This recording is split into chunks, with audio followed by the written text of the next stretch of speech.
Hello guys, here it's Emmanuel from EVHW. Welcome to another episode of CoolApps. The application I'll talk about today will be Ninite. So what it is Ninite? Every time I format my computer after installing the drivers and so on, I need to install all the programs that I normally use. So my browsers, my media players, for example Skype, my cloud storage, etc. All of that I need to go to each of those applications website, download the executable and install the application. Well, with Ninite everything will be easier. As you can see here in the main screen, you have a bunch of applications here, web browsers, utilities, messaging, etc. that you can select, and yeah, pretty straightforward. I'm going to select the applications I use. I'm going to talk about those applications that I most of the times use, and that will be for this video. But in any case, if you want a more in-depth talk about the other applications that you guys might use on your daily basis, please let me know in the comments below and I will make another video about those applications. So for web browsers there is not a lot to talk about. I use mostly Chrome and Firefox. Why I use both? Because sometimes I have a Facebook profile that I have saved on Chrome, and on Firefox I use another Facebook profile to avoid me to log out every time. I'm just lazy, so I like to have at least two browsers, and sometimes I must admit that I use Internet Explorer, even though I am not proud of that. But yeah, I use at least 2 to 3 browsers. It's easier for me to save some Facebook, Twitter or Instagram profiles. For utilities, I use TeamViewer. TeamViewer is a program that allows you to do remote desktop into another PC. For example, you have computer A and computer B. You can access computer B through A to do any kind of stuff that you need to do, like to install a program, to help. Most of the times I use it to help my father when he has a problem in his computer and I don't want to go to his place. So it's pretty useful. Another application that I use, it's Launchy. So what it is, Launchy, I already have it installed here on my computer, so I'm going to show what it is. So basically it pops up this I don't know, this search bar. You type any application that you want, for example VLC. You tap on enter and boom, VLC opens. I know that if you click on start button and you start typing VLC, it will also work. I'm sorry, I work with this since Windows 7. I got used to Launchy and I will keep Launchy with me till death. I don't know why, I just prefer Launchy than using the Windows startup. Give it a try and let's see what happens. The other one is WinDirStat. So WinDirStat is a nice application when, for example, you run out of space on your disk and you don't know what is taking so much space. WinDirStat will show you what is the file or the folder that is using most of your space. That's it. For messaging, I use Skype. I use Skype for almost everything. Sometimes to talk with my family, my friends. It's the main program that I use. Everybody has Skype, and for the people that were in Windows Messenger, they had to change to Skype. So Skype is there, and it's the program that I use if I want to talk. It has a good video quality, sound quality, so I recommend it. And it allows you also to charge money on it, so that you can make phone calls without needing a phone at your place. Thunderbird is the application, the email client that I use where I have all my emails configured. So to avoid, I have Gmail address, I have Hotmail addresses, I have my work address. So I just like to have everything centralized. I don't like to go there and there to look for my emails. I like to have something where all my emails are configured one place only, and I go there, I check what I need to check, and done. It just saves me a lot of time, and it's really user friendly, and it allows you to configure a lot of email address. WinRAR, just to allow me open zip files. That's the program that used since forever. Since I remember, I always use WinRAR. So it allows you to open zip files and to shrink some files that might be uh, big. So you are always able to save some space with encrypted files. For the player, I use VLC. For me, it is the best player in the market. I use it to watch movies. I use it to listen to music. Yeah, I mean, for me, it's the best player that I have there. And yeah, I mean, it has a good interface. It's just easy to use, and I mean, it's a video player, but it's a really nice one, and that's the one that I've been using since a long time ago. I also use Audacity, and Audacity is to record my audio. It's a simple program. It doesn't have a nice user interface. I know other programs that have a better user interface, but this one is for free. It allows me to get some noise reduction on my audio, which is really important for me because I record my audio in my big living room, so it has a lot of echo.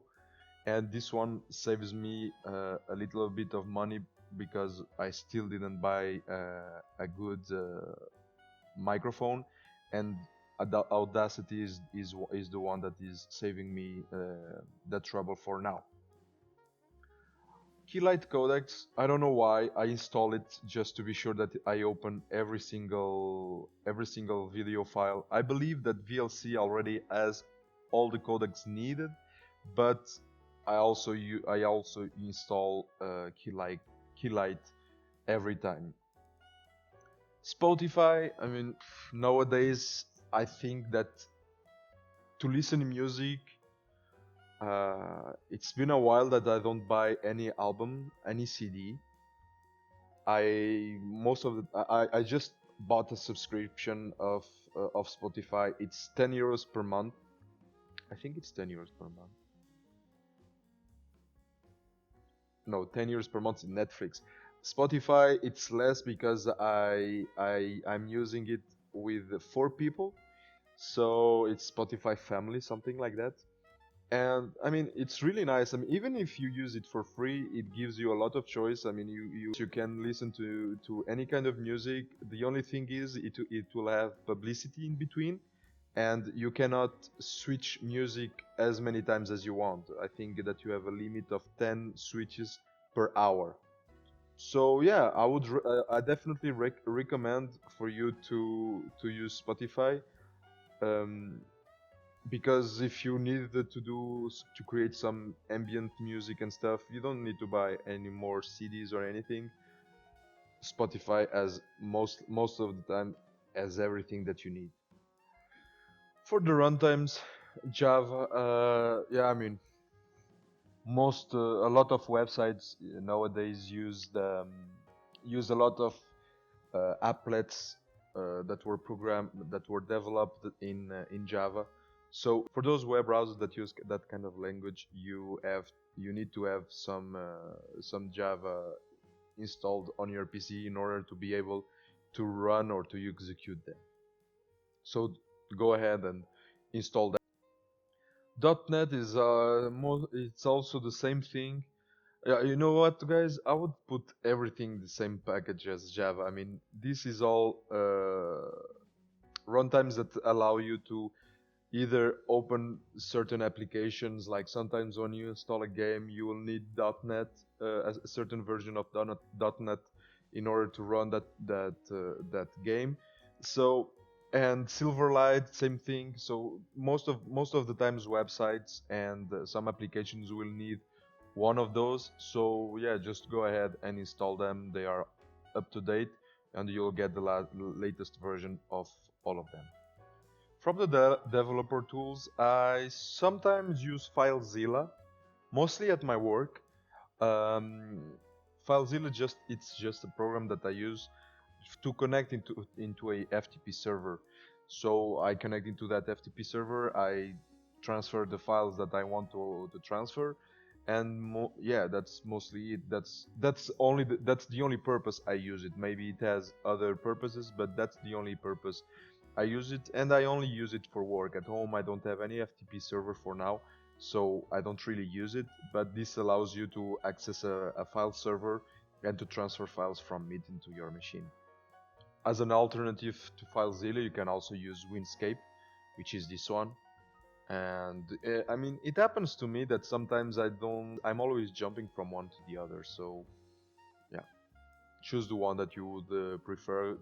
Checking on Google which one has better user interface, if that's something that counts for you, and yeah, choose the one that you'd like to use. And finally, I also use Putty. Uh, yeah, Putty is just like a terminal, maybe let's call it a terminal emulator, I would say. It allows you to connect into a server by SSH or Telnet or SCP, and yeah, I mean, basically it's only that you can access to another server by SSH, for example, and do any configuration that you need. I know I use it in school to connect into switch and to some switches and to some routers, and because it supports also serial ports. So yeah, I mean, if you are in that kind of business, I would recommend also to use it. From imaging, I don't really use any of these programs because I don't work a lot in images. I know that Paint.net is really nice, but GIMP is the alternative to, if you don't want to spend any money on Photoshop, for example. GIMP is a really good alternative. I know that I work with it when I was in the university to do some animation video, and it was with GIMP that I created the textures and stuff for my main model. Documents. If you don't want to spend any money on Office, I would recommend to use LibreOffice. I don't work a lot with Office documents. I mean, at work I work with Excel and Word and PowerPoint, but at home I don't really need it. So I didn't want to spend any money on Office for now, since I don't need it. So for now, I just use LibreOffice. It allows me to read Word files, Excel files, PowerPoint. It allows you to save as PDF too. You can open Word files and the Excel and everything. Everything is compatible. You will probably not find most of the functions that you might find on Office, but for me, I really use the basic stuff, as like changing the color of the text and stuff. So I don't really need Office at home to spend money on it. So LibreOffice is a good alternative. From security, I use the main antivirus of my computer, of Windows. I don't use any of this. I use CC Cleaner, which is not here, to help me clean some stuff that might be hidden. But yeah, I mean, Malwarebytes is good. Is a little bit heavy, but it's good. But here you will get only the trial version. You can install the trial version and see what you think of the program. I think that it's a really powerful program, but yeah, it's only for 30 days, and then you need to buy the license. So you need to check if it's worth for you or not to spend the money. So go ahead, install the trial see what you think, and then decide if you want to spend the money or not. In here, the only application I use here is Steam. Steam, for the people who don't know what it is, Steam is it's not an application that makes Steam, no. No, Steam it's just let's call it a PC game store. I'm going to call it like that. And this is the application that you just install on your computer in order to access the store and to see your library. So if you purchase any game on Steam, your games will be all on your library, and you can decide to install them or not on your computer. Of course, you need to download them before you install, and so if you have a limited internet connection, I recommend you to install one at a time to be sure that you don't exploit your internet limit. But yeah, I mean, that's it. It's just a game store, a virtual game store, that's all. From the online storage, you have Dropbox, which I have an account, but I also have Google Drive because I have several accounts from Gmail or Gmail, and I prefer Google Drive. And the only reason is you get for free immediately 15 gigas of space. In the other hand, with Dropbox, you only get 2 gigas if you don't invite people, if you don't get special rights, or if you don't get any kind of coupon or anything. I remember that when I was in university, I was able to get till 18 gigas in Dropbox, but once I finished university, everything was cut. So now I have, I think, 3 gigas, and that's because I was able to invite people into joining Dropbox. But if you create a new account, you'll get 2 gigas. I think it's still 2 gigas. Yeah, I mean, 2 gigas is nothing, you know, in comparison with 15 gigas from Google Drive. Of course, in Dropbox you can pay more. You can go to the Dropbox Plus, and you will pay more. But yeah, is it worth it? I don't think so. So again, you need to evaluate what is the best solution for you. But in this case, I would say Google Drive is the way to go, because I mean, 15 gigas. That's for me, it's not even a competition. And that's it, guys. That's all the applications that I use.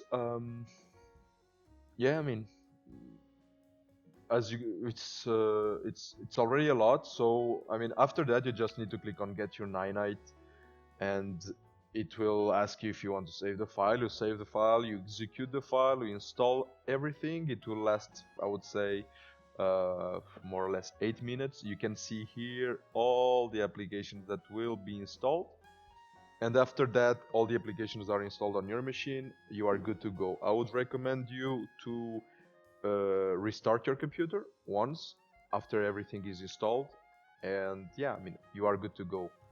And that's the way I use to save some time every time I format my computer. So that's everything for this video, guys. I hope that you enjoyed. I'm sorry if I talked too much, but I really wanted to talk a little bit in detail about the applications I use. I really like them. And so if you liked, please give it a thumbs up, not a thumbs down, of course. If you like, give it a thumbs up. If you didn't like, give it a thumbs down. Tell me why you didn't like, and if you want me to make another video about the applications that I don't use, let me know in the comments below. And if you know about any other application that you would like me to talk about or review in my videos, also put it in the comments below. So there you go, guys. Don't forget to subscribe to my channel, follow me on Twitter, Instagram and Facebook. You have everything in the description below, and see you next time.